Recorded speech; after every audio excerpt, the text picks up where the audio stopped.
Olá, meus amigos, tudo bem? Bem, espero que sim. Estamos aqui então de volta, depois de uma certa semana conturbada, né? Muita atividade por aqui, bem, enfim.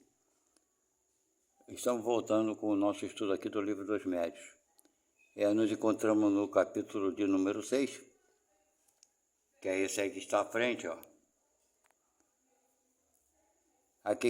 Aqueles que estão chegando aqui pela primeira vez, sejam muito bem-vindos. Obrigado pela presença de vocês. E preciso informar vocês que a nossa leitura aqui, o nosso estudo é feito por aproximadamente 30 minutos. Sendo assim, um pouco mais, um pouco menos, né, dos 30 minutos, sendo assim, os capítulos, quando são muito longos, eu divido ele, é terrível, eu divido ele por partes, ok? Então, nós estamos iniciando, estamos aqui nessa parte aqui, que será deixa eu ver a anterior que eu esqueci, foi a terceira parte, essa daqui será a quarta parte, ok? Estamos iniciando aqui, essa é a quarta parte então.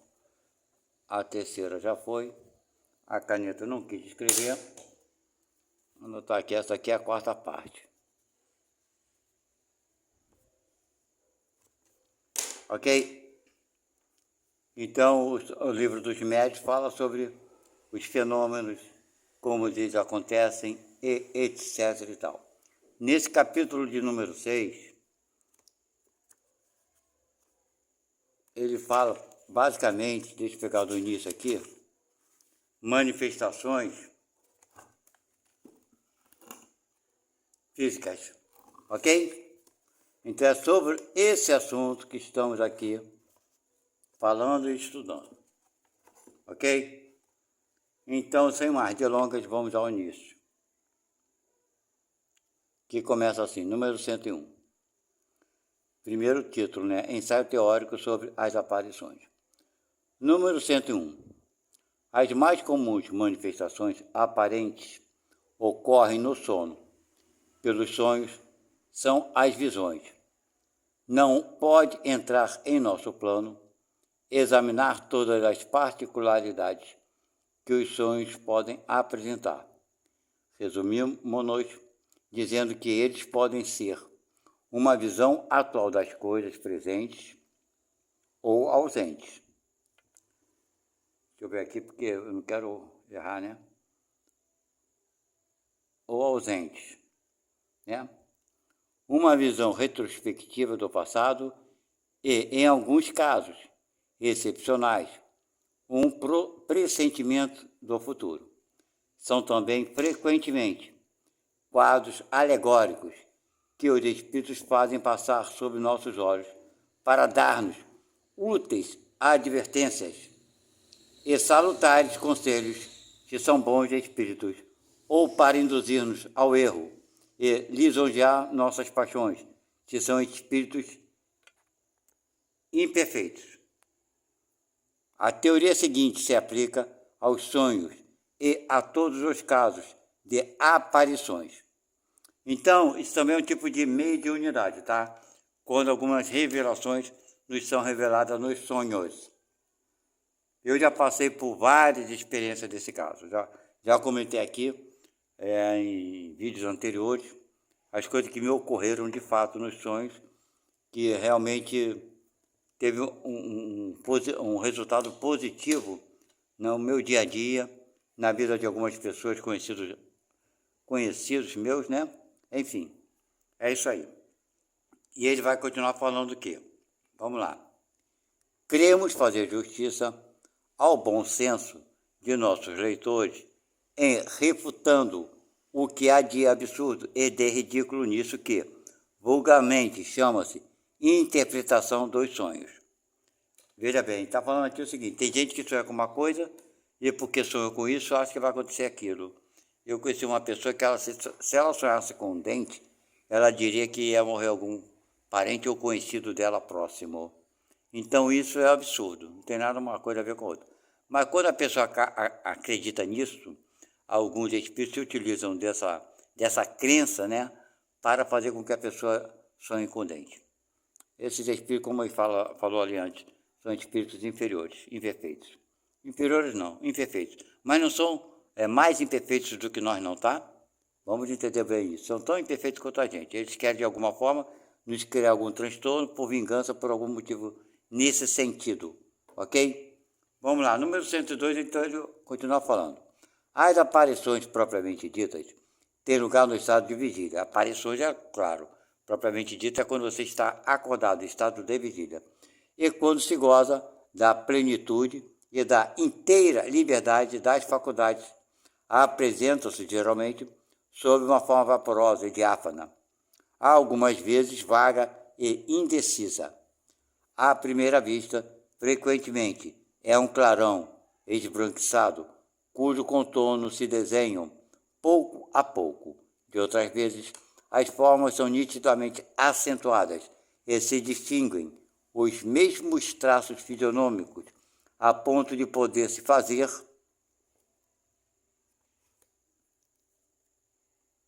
uma descrição muito precisa.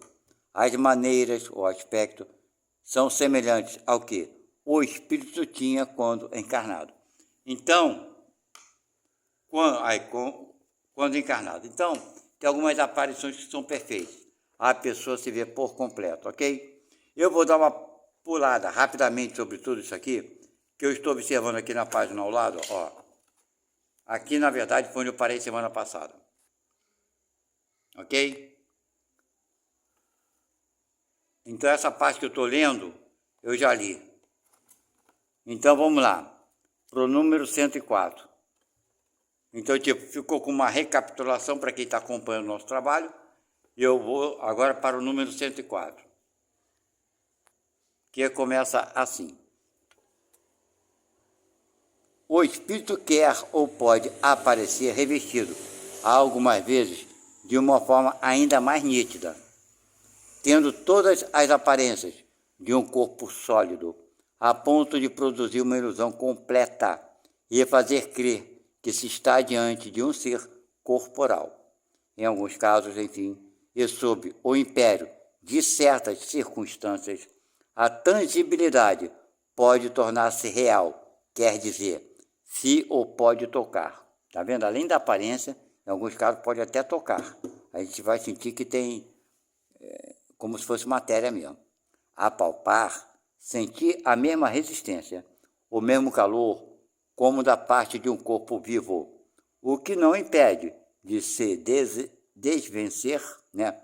Se desvanecer, se desfazer, né? Com a rapidez do relâmpago, some rápido. Então não é mais pelos olhos que se lhe constata a presença, mas pelo toque, tá vendo? Se podia atribuir à ilusão ou a uma espécie de fascinação a aparição simplesmente visual, não é mais permitida a dúvida quando se pode agarrá-la, apalpar quando ela mesma nos agarra e nos aperta. Os fatos de aparições tangíveis são os mais raros, mas aqueles que ocorrem nestes últimos tempos pela influência de alguns médios poderosos e que têm toda a autenticidade de testemunhos irrecusáveis, provam e explicam os que a história relaciona a respeito de pessoas que se mostraram, depois da morte, com todas as aparências da realidade. Além disso, como dissemos, por extraordinários que sejam semelhantes fenômenos, todo o maravilhoso desaparece quando se conhece a maneira pela qual se produzem e se compreende que, longe de serem uma derrogação das leis da natureza, são delas apenas uma nova aplicação. Bem, gente, então existem vários fatos, né? Do espírito poder se mostrar e até ao toque, né? Não só a imagem, mas ao toque. Eu já contei aqui em casos anteriores, em vídeos postados anteriores, que eu tive apenas, na minha vida que eu lembre, quando eu estava em vigília acordado, eu vi um espírito sim. Mas eu não vi, eu vi ele completo, mas não era o espírito, como eu poderia dizer, que estava ali para me ajudar, não. Ele estava ali para me perturbar. para encher o meu saco. Essa que foi a verdade. O que aconteceu? Vou explicar para vocês o que aconteceu. Eu estava dormindo, nessa época eu estava casado, né? Dormi na cama com a minha esposa, tudo direitinho, e comecei a me sentir mal durante o sono. Né? Eu estava sentindo uma perturbação e acordei. Na cama de casal, estou acordado. Então, eu acordei, assustado com a... Eu não lembro, não era um sonho, era um mal-estar que estava me afetando. Então, eu acordei.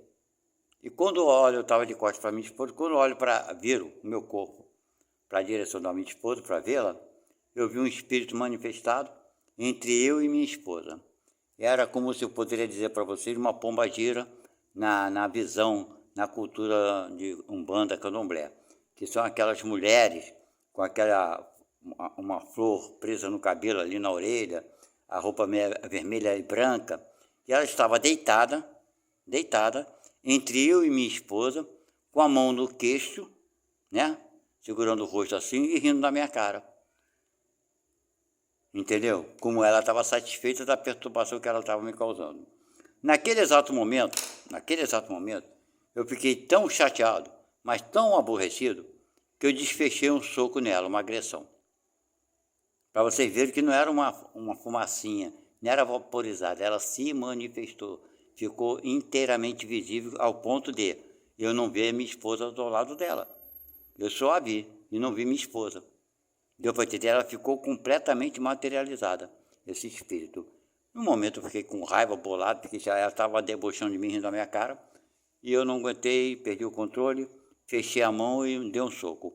Quando fui atingi-la, ela sumiu, como ele falou aqui antes, né?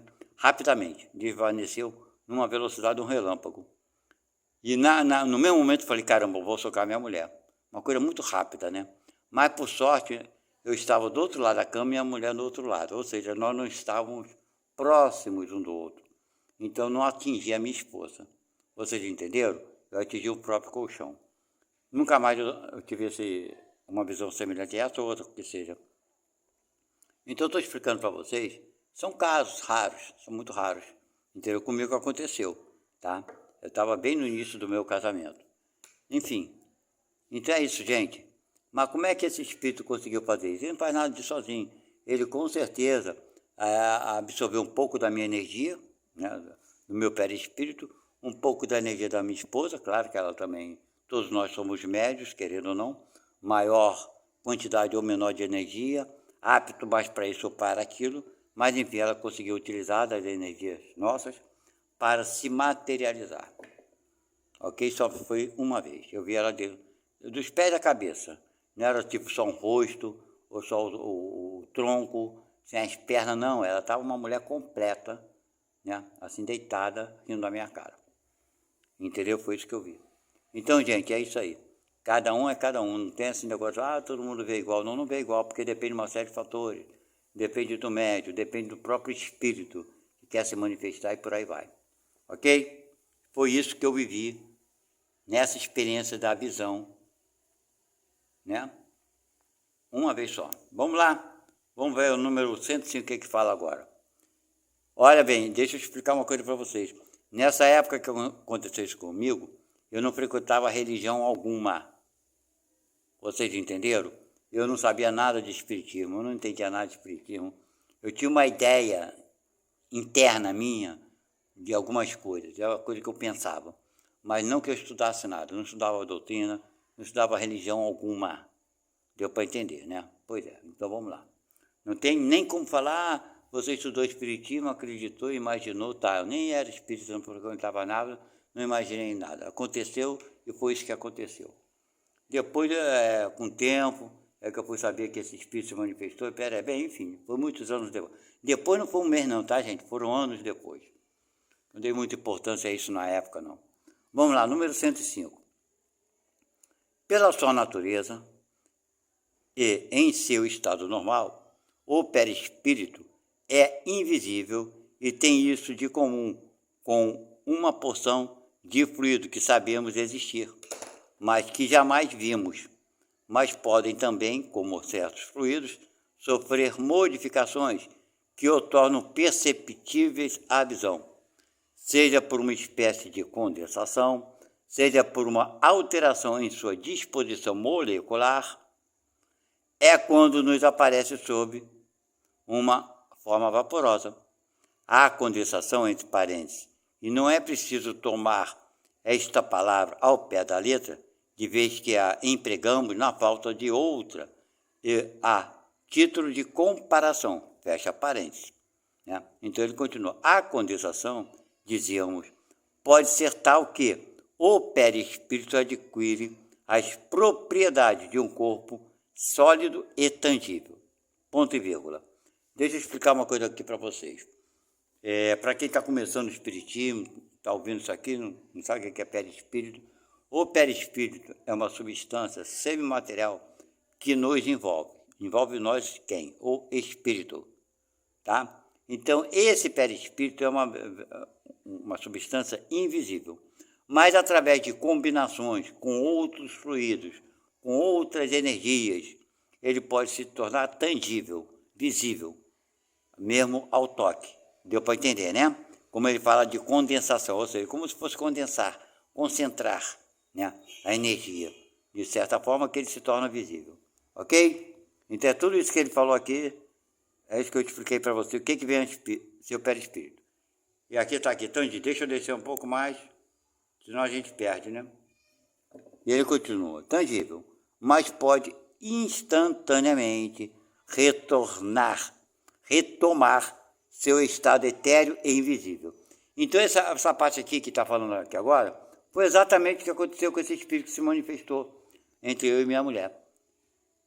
Ele retomou seu estado invisível, assim, com um piscar de olhos, ok? Quando eu desferi o soco nele. Vamos lá.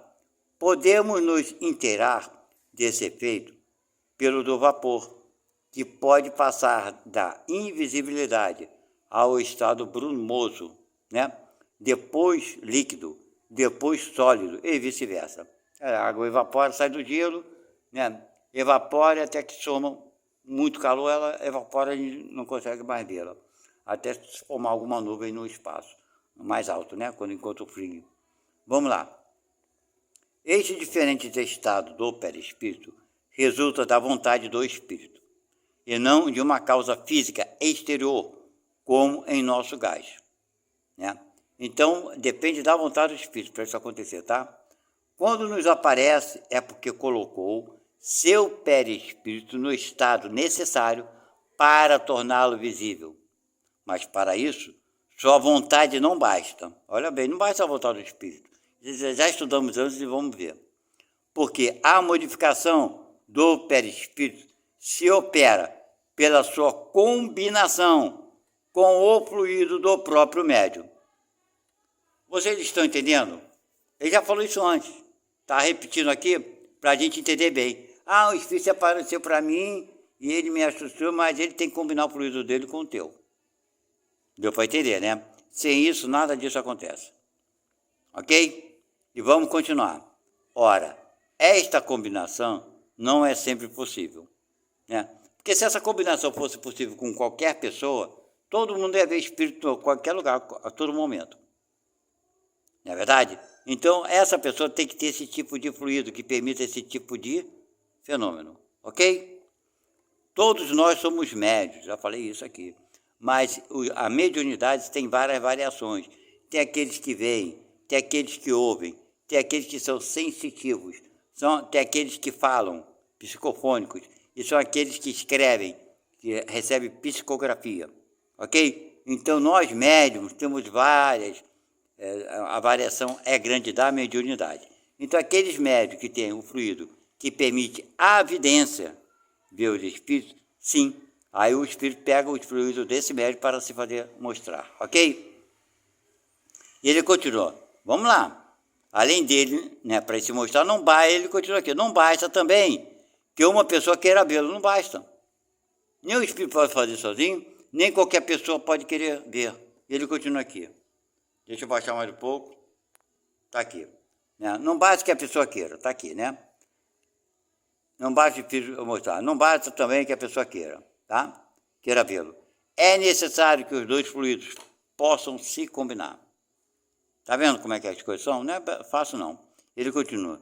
que haja entre eles uma espécie de afinidade. Pode ser também que a emissão de fluido da pessoa seja bastante abundante para operar a transformação do perispírito. E provavelmente existem ainda outras combinações que nos são desconhecidas. Agora vocês vejam bem, existem outras combinações que eles desconhecem, pode ser. Agora, se eu só vi uma vez, eu fico pensando, penso nisso. Se eu só vi apenas uma vez, minha esposa nunca viu nada. E nesse dia que aconteceu isso, eu não acordei ela, não assustei ela, deixei para lá. Dia seguinte, dia um ano, foi o que eu falei para ela. Deu para entender? Então, será que eu tinha esse fluido? Eu acho que não, porque se eu tivesse esse fluido que me permitisse ter essa visão, eu teria visto outras vezes, muitas vezes. Então, tem alguma coisa especial aí que não dependeu de mim. Deu para entender? O ano passado, eu vi um ser que não é desse planeta aqui não, tá? Mas ele se manifestou no meu sonho. Do meu sonho eu acordei e se manifestou no meu quarto, no pé da minha cama, em pé, me chamando. Ele não falava, né? Ele gesticulava com os dedos como se estivesse me chamando com os dedos. E eu, sentado na cama, olhei para ele e falei, o que tu quer, rapaz? Vai embora, para de encher a porra do meu saco. Desculpa o palavrão, mas foi isso que eu falei mesmo. O que tu quer? Por quê? Ele se manifestou no meu sonho, eu estava sentindo uma dor antes de dormir, e lá no meu sonho ele se jogou exatamente naquele ponto que eu estava me doendo, perto da costela. Deve ter sido um mau jeito, que eu estava mexendo no carro, alguma coisa assim durante o dia. E dormi com aquela dor. E lá no sonho eu estava deitado e o cara vai e se joga em cima de mim nesse exato local. E aquilo doeu, fez com que eu acordasse. Tá? Com certeza foi ele que fez eu acordar para eu ver ele em pé no meu quarto, na minha cama. Hoje em dia eu moro sozinho, tá, gente? Então não tinha minha mulher, não tinha ninguém, só tinha eu. E eu sentei, olhei para ele, estava bolado da dor que eu estava sentindo, ele me chamando com a ponta dos dedos. Eu não sei se ele queria me ajudar, se ele queria fazer bem para mim, eu não tenho a menor ideia. Vocês entenderam? E gesticulando para mim com a ponta dos dedos, me chamando. E eu não achei aquilo nada absurdo, não fiquei assustado, nada. Eu vi aquilo com a coisa mais natural do mundo. E ainda, tipo, sou meio ranzinza. Aí eu falei, o que tu quer, cara? Caramba, eu pensando comigo, porra, pulou em cima de mim, me machucou mais ainda. E ele estava me chamando para quê? E ele não falava. Eu não conseguia ler o pensamento, só com a ponta dos dedos me chamando. O que diz, vem, vem, vem. Eu falei, vou para onde, rapaz? Vou para onde? Vai, mete pé, vai embora, para encher o meu saco. Aí ele foi indo, vai descer e sumiu. Deu para entender, né? Então foi a segunda vez. Eu posso dizer que eu vi dois espíritos. Um foi dessa mulher que parecia pombageiro, esse parecia um extraterrestre. Ok? Então não tem assim, esse fluido, porque se eu tivesse eu teria visto tantas outras vezes. Vamos lá. Então isso depende do fluido do médium também, tem que combinar, tá? E ele continua aqui. Existem ainda outras condições que nos são desconhecidas, aquilo que eu acabei de falar. É preciso, enfim, que o espírito tenha a permissão de fazer-se ver a tal pessoa. Você está entendendo? Então, vamos dizer, ele tem que ter permissão. Vamos botar essa mulher, esse espírito de uma pombageira. Essa mulher não, que é espírito, para mim não tem sexo. Mas vamos lá, a imagem que ela passou para mim é a imagem de uma mulher pombageira. Por quê? Qual foi a intenção dela? E por que teve permissão? Quem deixou? Por quê e para quê? Na verdade, não me ajudou em nada. E não me piorou em nada. Só mostrou que tinha sempre alguém enchendo o meu saco. Entre eu e minha mulher sempre foi assim. A gente brigava muito, tinha muita confusão. Enfim. Então não me mostrou nada que eu não soubesse. Não é verdade? Eu sempre soube que tem sempre alguém perturbando a gente, porque a gente sacaneou tanta gente, né? Na vida atual, na vida passada. Então não vai faltar gente para sacanear a gente, não. Não fique preocupado com isso, não, tá, gente? Quem não deve, não teme, né? Ninguém paga aquilo que não deve. Vamos lá. E ele continua. A tal pessoa tem que ter permissão. E o que não lhe é sempre concedido, ou não o é, senão em certas circunstâncias, por motivo que não podemos apreciar. Quer dizer, a gente não sabe também tanta coisa assim. O Espiritismo acha legal muitas vezes por conta disso. Porque eles não ficam inventando historinha, tem coisa que esse cara fala, eu não sei não. Não sei, não consigo compreender, mas é isso que eles falaram. Então, eu gosto de Espiritismo muito por causa disso. Entendeu? Agora tem Tem no Espiritismo outras coisas que eu não acho legal, não. Mas isso aqui é muito bacana. O Espiritismo, ele procura sempre ser mais sincero possível. Olha bem, gente, nem sempre é, tá? Vamos lá. Número 106. Uma outra propriedade do perispírito, já expliquei para vocês o que é perispírito, né? E que diz respeito à sua natureza etérea, é a penetrabilidade. O que é penetrabilidade? Ele atravessa a parede, atravessa o que quiser, tá? Não tem nada que impeça o perispírito de atravessar as paredes. Ele continua. Matéria nenhuma lhe é obstáculo. Foi isso que eu falei, matéria, que uma parede, por exemplo, não é obstáculo para o perispírito. Deixa eu regular aqui. Aí. Ele as atravessa todas como a luz atravessa os corpos transparentes. É por isso que não há recinto fechado que se possa opor à entrada dos espíritos. Vão visitar o prisioneiro em seu cárcere tão facilmente como o homem que está no meio dos campos. Quer dizer, não tem dificuldade. A pessoa esteja onde estiver, o espírito chega lá sem problema algum. Ok? Agora eu acho que existem, não aqui, não, o homem está tentando descobrir isso. Existem energias que impedem a entrada de espíritos em certos locais.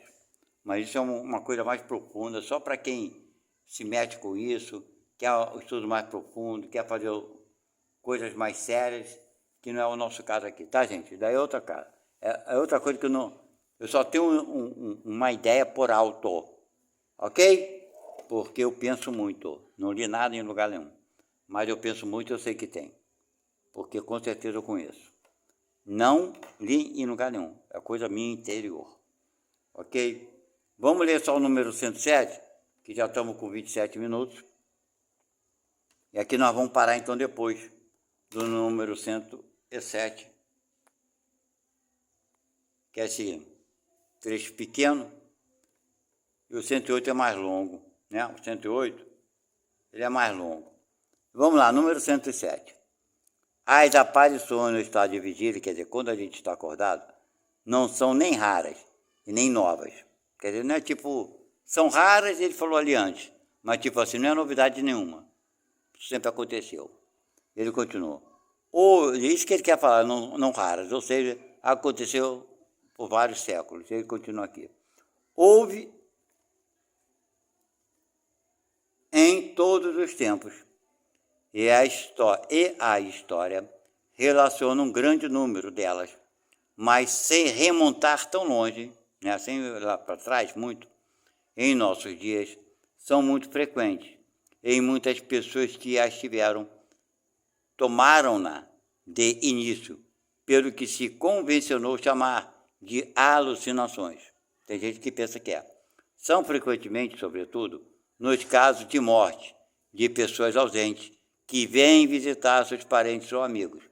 Frequentemente, não tem um objetivo bem determinado, mas pode-se dizer que, em geral, os espíritos que assim aparecem são atraídos pela simpatia, que cada um interrogue suas lembranças e se verá que são poucas as pessoas que não tenham conhecimento de alguns fatos deste gênero, cuja autenticidade não poderia ser posta em dúvida. Quer dizer, tem muita gente, né, que pelo preconceito, pelo medo de ser chamado de maluco, coisa e tal, não conta nada para ninguém. Eu já falei aqui numa postagem anterior, e para fechar aqui eu vou falar novamente, porque tem sempre gente nova ouvindo, né, aqui participando do nosso trabalho. Tem uma pessoa que é da minha família, parente, e ela vê espírito, vê, né, até hoje vê. Mas enfim, há muitos anos que a gente não tem contato, porque a própria vida nos afastou automaticamente, coisa natural.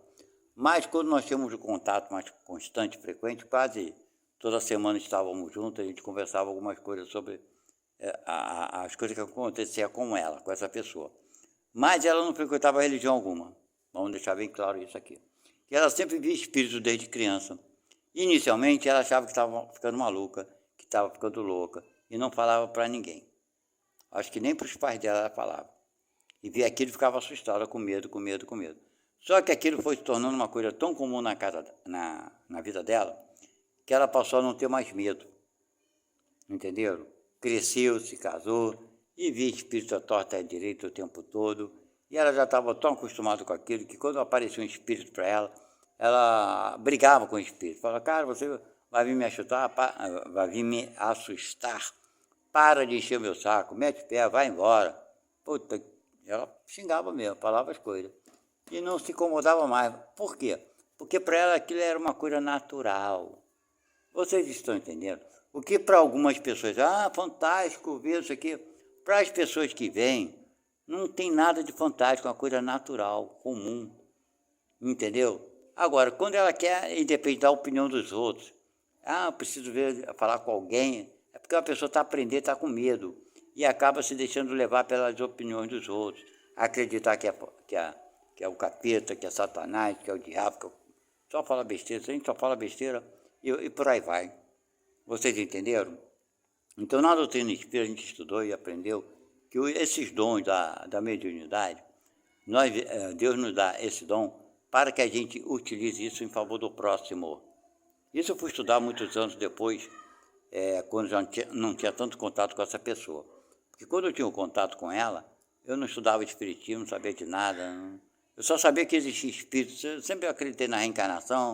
Na minha cabeça aí não teve problema nenhum de eu estudar depois. Quando eu terminei de estudar, não tive dificuldade em entender, de compreender nada disso. Foi tudo muito fácil para eu entender, para eu compreender tudo isso aí, porque era uma coisa que eu já sabia de vidas passadas. Mas quero dizer o seguinte, que na época que tínhamos esse relacionamento, essa amizade, essa conversa, ela falava, não me assusto mais não, quando eles aparecem, um ou outro aparece, eu falo, para de perturbar, vai encher o saco de outro. Então é um dom que Deus deu, que ela não está sabendo lidar com esse dom. Não foi dado para ela, ou ela nasceu com esse dom, que ela foi obrigada, não. Ela sabia que ia nascer com isso e se comprometeu de utilizar. Mas como a gente aqui na vida, a gente não é ela que é especial, faz as coisas que não deve fazer, todos nós vamos para o lado errado. Ninguém vem para a vida para fazer besteira, fazer cagada. A gente vem aqui para se melhorar, para evoluir. Não é verdade? Então ela está desperdiçando o dom. Vocês leem, estudem a parábola dos talentos, né, que Deus dá os talentos para 3 homens. Então ela está desperdiçando o talento dela.